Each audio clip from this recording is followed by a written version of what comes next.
This novel is about two people whose story goes parallel, Toby Temple and Josephine. Toby is a young guy who is very ambitious. He wants to enter into show business. He wants to go into Hollywood, and Josephine too. Toby's mother believes that he will one day become a star. That's why Toby is so self-assured and has a lot of confidence in him, and eventually he becomes it. But how? This novel covers how both of their stories collide and how fate eventually makes them meet. The story starts with Toby Temple, who is an ambitious young man who is very popular among girls. He wants to become a famous comedian, but he has no connections. That's where he uses his brain. He joins an army camp in order to gain a lot of network and exposure.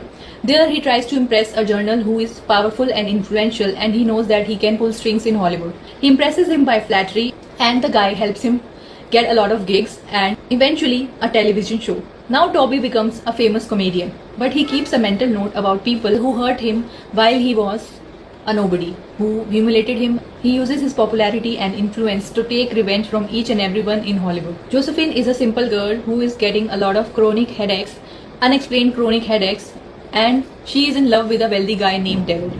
But David doesn't love her. He's just using her. He also suggests that she sleep with someone in order to become a good actress in Hollywood. Josephine becomes disgusted by this, and later, because she's already in this puddle, she used a lot of producers in order to get ahead in the film industry, yet she is struggling actress. There she meets Toby. Toby is an influential comedian who gets a lot of ladies, and he uses women for pleasure, nothing else. He thinks that he will get his way with her also, but Josephine is clever. She makes him fall in love with her, and eventually they both get married.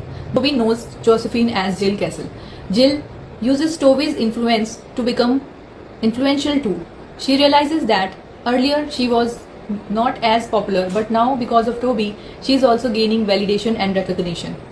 She likes the power, but eventually she realizes that she is a nobody. She is living in Toby's shadow. One day, Toby is having severe headache. He is pushing himself hard. That's why he gets ill, and he gets paralyzed and unable to move his hands. Jill uses full devotion as she is his wife. She takes care of Toby every day. But now she has the power. After seeing Toby helpless, she resents him that she was living in his shadow and he had a control over her. Now, she sometimes humiliates him, says disgusting things to him, which makes Toby a very depressed and sad person. Eventually, she kills him by throwing his wheelchair into the swimming pool. Nobody knows this.